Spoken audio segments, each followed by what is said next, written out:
Gostaria de cumprimentar os amados irmãos com uma boa noite cheia da graça e da paz do Senhor Jesus.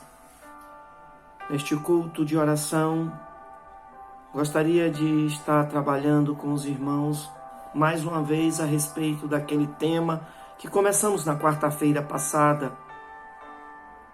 Aquela que embora quase insignificante e que a maioria de nós não paramos para pensar a respeito dela, mas que é motivo, causa de grande parte dos males que acontece na humanidade, nas famílias, nos relacionamentos. Comecei falando quarta-feira a respeito da dúvida. O normal, disse eu na quarta-feira passada em nossos cultos, é falarmos sobre fé, confiança, crença.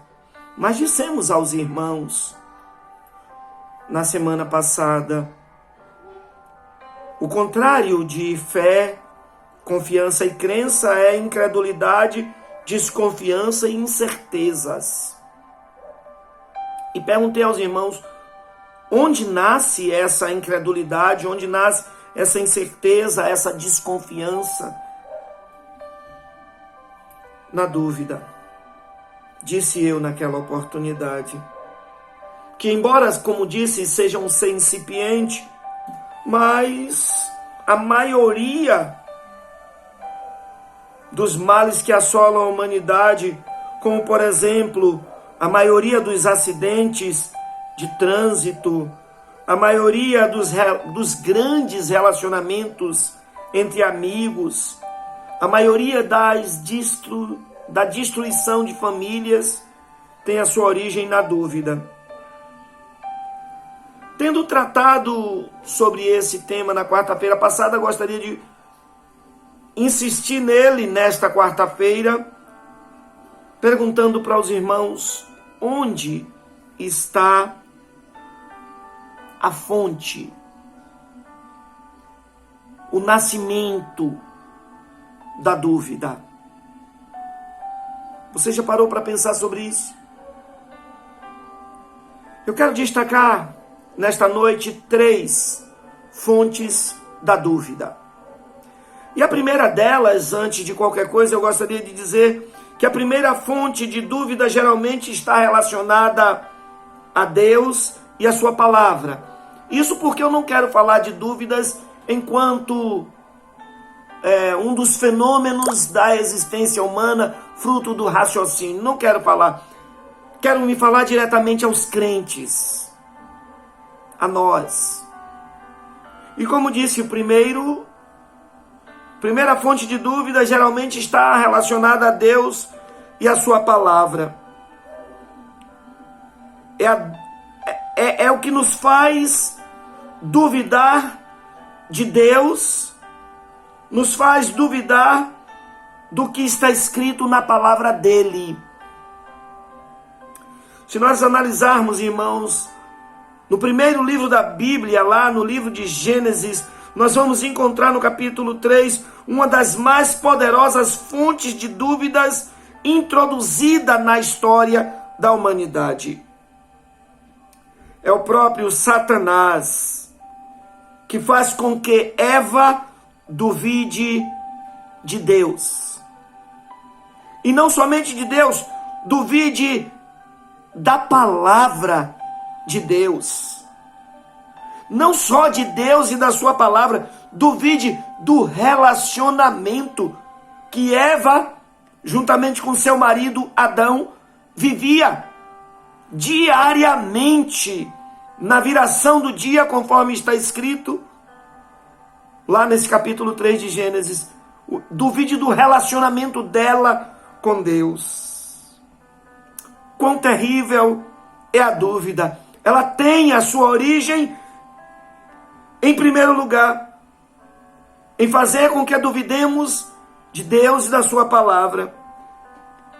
Progredindo nessa direção, nós vamos ver que o próprio Jó, o sofredor Jó, ele é instigado por Satanás conforme está escrito lá no capítulo 1, no versículo 11 do seu livro, o livro de Jó, está escrito que o próprio Satanás instiga Jó a duvidar de Deus. O Satanás, o infeliz, o inimigo, ele chega para Deus e diz que Jó não serve a Deus de balde e que Deus tomasse tudo quanto Jó tem, que o próprio Deus tinha dado, para ver se Jó não blasfemaria de Deus na própria cara de Deus. Ah, queridos, nós prosseguimos na palavra de Deus e vamos encontrar que esse mesmo inimigo de Jó, esse mesmo inimigo de Eva, de Adão, ele também é inimigo nosso e nos instiga para duvidarmos de Deus e da sua palavra. Quando abrimos a Bíblia lá em primeira carta de Pedro, no capítulo 5, no versículo 8, nós vamos encontrar lá escrito que o diabo, nosso adversário, ele anda ao nosso derredor, rugindo como um leão, buscando a quem possa tragar. Ele quer devorar a mim e a você. Mas ele quer devorar a mim e a você como? Como um leão? Eu devo te esclarecer que antes de qualquer coisa, essa palavra não deve ser interpretada literalmente. Porque na realidade o que Satanás busca é devorar, destruir, tragar o meu, o seu relacionamento com Deus. É isso que ele quer tragar. E para isso ele implanta dúvidas na minha mente e na sua mente para destruir o nosso relacionamento com Deus. O que é que ele quer tragar? O que é que ele quer destruir? Às vezes nós lemos esse versículo que ele anda ao nosso derredor, rugindo como um leão, buscando a quem possa tragar, e não analisamos o que é que ele quer tragar, o que é que ele quer destruir. Ele quer destruir a nossa crença na palavra de Deus. É isso que significa devorar. O que ele quer destruir, o que ele quer tragar, é o meu testemunho, o seu testemunho diante dos incrédulos, que ao ver o nosso testemunho podem vir a crer em Deus. E aí ele vem para tragar, para fazer com que as pessoas não creiam em Deus, para fazer com que as pessoas não creiam na palavra de Deus. Tendo visto a primeira fonte de dúvida, eu poderia lhe dizer que uma segunda fonte de dúvidas que tenta destruir nós e a nossa fé em Deus é o espírito do mundo. O espírito do mundo.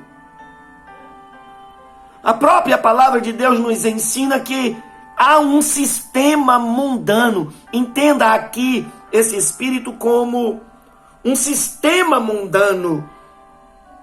É o espírito do mundo, que não é do Pai, mas é do mundo, conforme Jesus ensinou lá no Evangelho de João.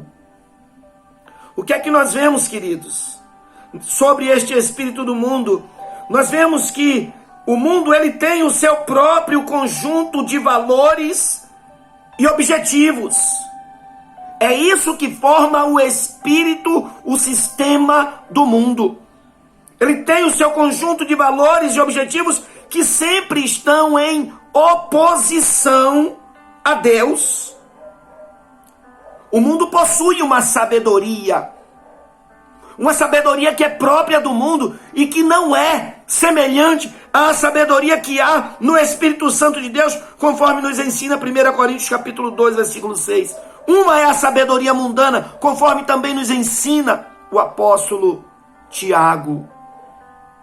Essa sabedoria mundana, muitas vezes, é para tentar nos fazer duvidar, tentar nos fazer descrer, tentar nos fazer não acreditar do que Deus nos ensina, do que Deus já fez na nossa vida. Eu me lembro que na década de 60, quando eu ainda era bem criança, eu me lembro que na década de 70, quando eu já chegava à adolescência, era comum nós vermos entre os crentes ouvirmos dizer: fulana está usando saia curta, fulana é crente, mas está usando calça, fulana é mundana, fulana está seguindo o mundo. Queridos, meus queridos e diletos irmãos, eu devo dizer que o espírito do mundo, ele é muito mais do que usos e costumes. Devo dizer que o espírito do mundo, o espírito mundano, ele é muito mais do que vestir uma calça. Víamos na época quando os jovens jogavam futebol, víamos na época que quando os homens da igreja, algum homem da igreja era visto jogando dominó mundano. O espírito do mundo é muito mais do que um jogo de dominó, do que vestir uma calça ou uma saia. É muito mais do que usos e costumes. E este espírito, ele se rebela contra o Espírito de Deus e nos induz a não obedecer e seguir o Espírito Santo de Deus. É uma segunda fonte.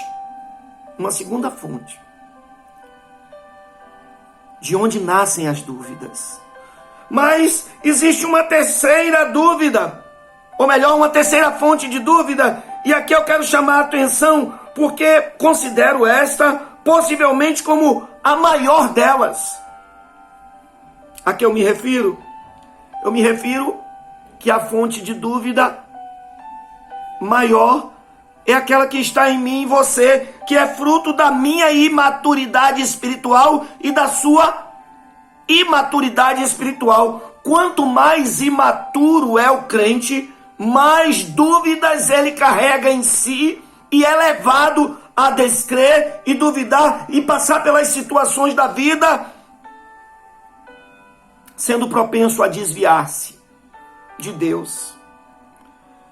Eu devo dizer, antes de qualquer coisa, que o apóstolo Tiago, lá no capítulo 1, no versículo 8, ele associa a dúvida na oração ao ânimo dobre, ou seja, a inconstância, essa falta de constância que é fruto da imaturidade espiritual.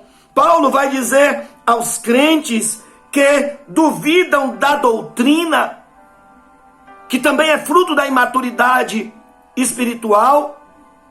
Ele vai dizer que eles são como crianças na fé, que são facilmente levados por qualquer vento de doutrina. Está lá na carta dele aos Efésios, capítulo 4, versículo 14.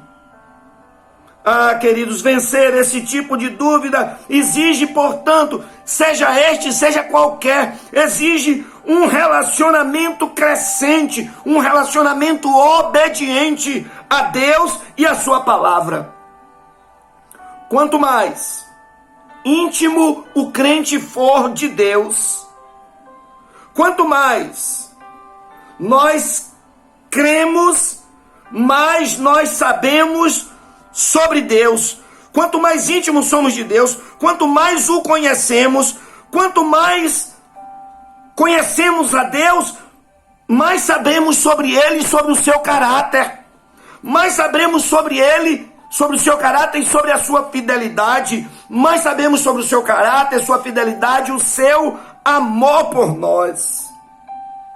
Em consequência disso, mais íntimos nos tornamos dele e mais distante as dúvidas vão ficar de nós. Poderemos num dado momento, claro, poderemos num dado momento em que estivermos passando por uma experiência não muito agradável, uma traição, um relacionamento destruído, inclusive entre irmãos de igreja, poderemos até deixar nascer uma dúvida na nossa mente. Mas aquela experiência que nós temos vivenciado com Deus, essa experiência do dia a dia, de uma intimidade crescente, ela nos fará lembrar: não, eu conheço o meu Deus. Não, eu sei o que Ele diz na sua palavra. Não vou me deixar tragar pela dúvida. Não vou me deixar destruir por ela, ainda que a realidade do momento seja difícil. Eu sei que poderoso é o meu Deus, o Deus a quem eu conheço e sirvo e amo. Eu sei que Ele poderá e irá me tirar dessa situação. Você crê assim? Crendo assim, cada dia mais as dúvidas estarão distante de nós. Que Deus nos abençoe. Amém? Podemos orar? Senhor Deus, quero louvar o Teu nome pela Tua palavra que expomos nesta hora. Queremos Te glorificar, Santo Deus, pelo relacionamento que nós temos tido a oportunidade de desfrutar contigo e com a Tua palavra. Muito obrigado, Senhor, porque é esse relacionamento contigo e com a Tua palavra que nos faz crescer na fé e expurgar toda sorte de dúvidas que possam surgir na nossa mente. Muito obrigado, Senhor. Te peço no nome de Jesus que o Senhor abençoe cada irmão que participa deste culto.